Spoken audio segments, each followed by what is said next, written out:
Today we're going to talk about some additional analytic methods for special systems of differential equations. First, let's review some ideas from before about the damped harmonic oscillator. Recall that Robert Hooke was an English scientist who was interested in the harmonic motion of the spring. Let's consider a spring, perhaps placed sideways, that has a mass m attached to it. We'll let L of t denote the length of the spring at time t. If we pull on the spring and stretch it out, then there's a force which causes it to restore to its initial shape. Robert Hooke posed the following law. The restoring force of a spring is proportional to the length it has been stretched. In other words, the restoring force, F sub s, is equal to negative k times L for some positive constant k. Now, let's consider the same spring, but let's let it hang from the ceiling. There is a force, F sub g of gravity, which we can write as m times g. Since the force of gravity must balance the restoring force of the spring, then there must be some length L sub 0 to which this spring must stretch. That is, m times g must equal k times L0. We can solve for L0 and find that L0 equals mg over k. In particular, if we double the weight m, then the length to which the string stretches must also be doubled. Let's consider a slightly more general situation. Again, say that we have a mass m that's attached to a spring, and let's let L of t denote the length of the spring at time t. We're going to consider four different forces. First, we have the force of gravity. Newton's law states that this force, F sub g, is equal to m times g. Second, there's a restoring force on the spring. Hooke's law states that this restoring force, F sub s, equals negative k times L for some constant of proportionality k. Third, let's say that there is some damping force, that is, that our mass is in some viscous fluid. Then we may assume that the force of damping, F sub d, is proportional to the velocity. That is, F sub d equals negative b times dl dt for some constant of proportionality b. And finally, say that we have some external force. This might be perhaps someone's hand reaching into this jar and shaking the mass. Then we'll write the external force F sub b as F of t. Newton's law of motion states that F equals ma. That is, mass times acceleration should equal to the sum of the forces. Here, acceleration is the second derivative of the length with respect to time, so we find that mass times d squared L dt squared is equal to m sub g minus k times L minus b times dl dt plus our external force F of t. Let's denote lowercase y as L minus L0, that is the displacement of the mass from its equilibrium length L sub 0.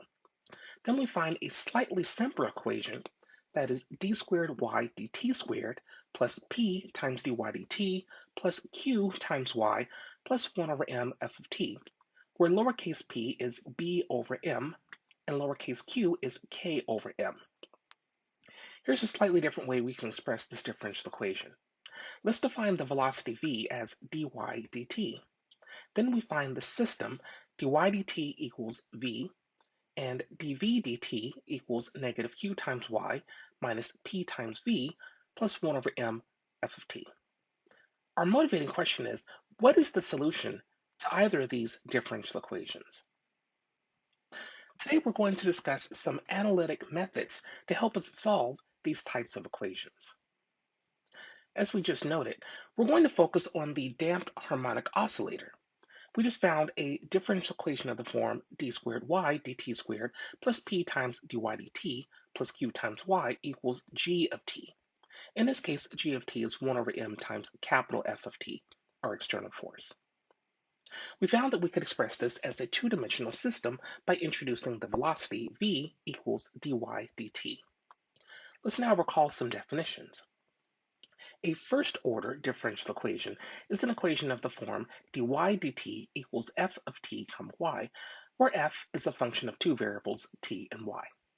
An initial value problem has the extra condition that y evaluated at t0 equals y sub 0.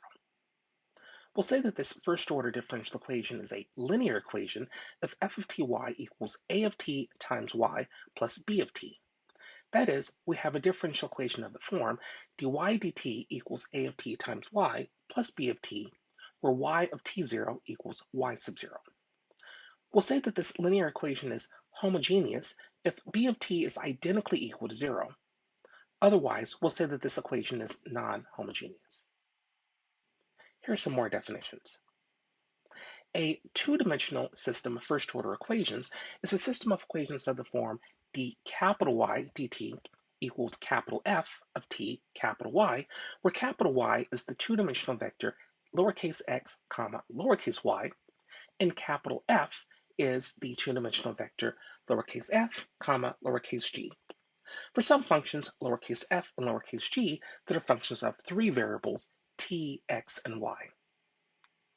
We'll say that the system is partially decoupled if either f is not a function of y or g is not a function of x. Otherwise, we'll say that the system is completely decoupled if both are true. A second-order equation is an equation of the form d squared y dt squared equals g of t, y, and dy dt. For some function g that is a function of three variables, t, y, and v. An initial value problem has the extra two conditions that y evaluated at t0 is y0 and y prime evaluated at t0 is v0. We'll say that this is a linear equation if our function lowercase g equals g of t minus q of t times y minus p of t times v for three functions g of t, q of t, and p of t. That is, if we have the equation d squared y dt squared plus p of t times dy dt plus q of t times y equals g of t, where y evaluated at t0 equals y0 and dy dt evaluated at t0 equals v0. We'll say that we have a linear equation is homogeneous if this function g of t is identically equal to 0. Otherwise, our equation is non-homogeneous. Let's make a couple of observations. First, let's say that we have a second-order differential equation. Then we can always find a two-dimensional system. That is, given a second-order differential equation in terms of maybe a variable y, let's denote v as the velocity, that is dy dt. Then dy dt equals f of t yv, and dv dt equals g of t yv, where f of t, y, and v, we can just define the v. In other words, two-dimensional systems are more general than second-order differential equations. But there are some times when a two-dimensional system really is equivalent to a second-order differential equation. Here's our main proposition for the day. Let's consider the following two-dimensional system where a, b, c, and d are constants. Dx dt equals a times x plus b times y, and dy dt equals c times x plus d times y. Let's say that capital Y sub 1 and capital Y sub 2 are two solutions to this two-dimensional system. Then the vector capital Y equals lowercase k sub 1 times uppercase capital Y sub 1 plus lowercase k sub 2 times uppercase y sub 2 is also a solution for any constants k sub 1 and k sub 2.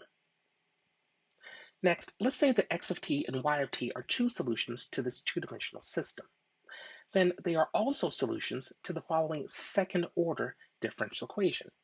D squared y dt squared plus p times dy dt plus q times y equals 0, where p is the constant negative a plus d, and q is the constant ad minus bc. Let's explain why these two statements are true. First, let's set up our notation. Let's write capital Y sub 1 in terms of lowercase x sub 1, lowercase y sub 1, and capital Y sub 2 in terms of lowercase x sub 2 and lowercase y sub 2.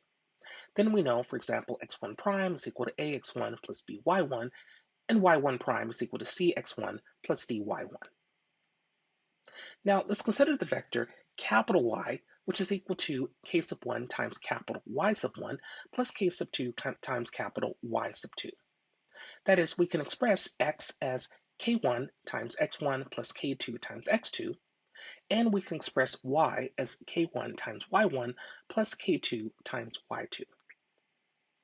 Now, it's just a matter of simply differentiating so that we find that x prime is equal to k times x1 prime plus k times x2 prime, and substitute. Whenever we see an x1 prime, express this as a times x1 plus b times y1, and whenever we see an x2 prime, place this with a times x2 plus b times y sub 2. Combining things back together, we then find that x prime must be equal to a times x plus b times y. This is a similar argument to show that y prime is equal to c times x plus d times y. All of this shows that indeed capital Y is a solution to the two-dimensional system. Now let's worry about the second half.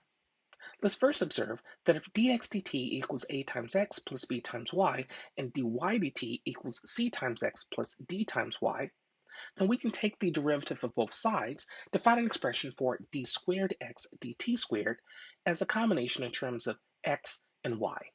For example, d squared x dt squared is equal to a squared plus b times c times x plus a times b plus b times d times y. This is a similar expression for d squared y dt squared. Now, let's add all of this up to find an expression for d squared x dt squared plus p times dx dt plus q times x. We find an expression involving just x and y, but the way that we've chosen p and q actually shows that this here must be equal to 0. There's a similar identity that shows that d squared y dt squared plus p times dy dt plus q times y also equals 0. Let's end today by discussing an example.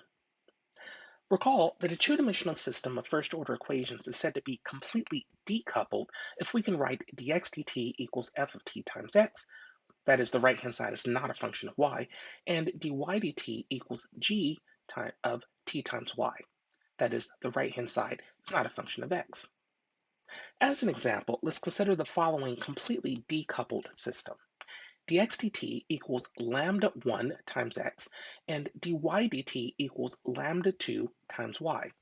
Here, lambda 1 and lambda 2 are just constants. We've seen that we can express this system as a second-order differential equation. We can write this as d squared y dt squared minus, parentheses, lambda 1 plus lambda 2 times dy dt plus lambda 1 times lambda 2 times y equals 0. We have two different techniques in order to solve these equations. First, let's observe that the two uncoupled equations are separable equations. So we can do our trick of bringing all the x's to one side, all the t's to the other side, and integrate to find that x of t equals a constant case of 1 times e to the lambda 1t. We can do something similar for y of t to find that the general solution is capital Y equals k1 times e to the lambda 1t, comma, k2 times e to the lambda 2t. For a second method, we're going to guess a solution for the second order differential equation. Let's guess a solution of the form y of t equals e to the rt. Since r is a constant, we find that dy dt equals r times e to the rt, and d squared y dt squared equals r squared times e to the rt. This means we can now consider d squared y dt squared minus lambda 1 plus lambda 2 times dy dt plus lambda 1 times lambda 2 times y. We can factor to find r minus lambda 1 times r minus lambda 2 times e to the rt, meaning that r is either equal to lambda 1 or lambda 2. Now, using the first part of the proposition, we can conclude that our solution y of t must be a linear combination of these two solutions. That is, y of t equals k1 times e to the lambda 1t plus k2 times e to the lambda 2t. Now remember that y prime must equal lambda 2 times y. So we find that our constant k sub 1 must be 0, showing that y of t must equal k sub 2 times e to the lambda 2t. By a similar argument, we find that x of t must equal to another constant case of 1 times e to the lambda 1t. Hence, we find the solution capital Y, just like we did in the first method. Thanks very much for watching.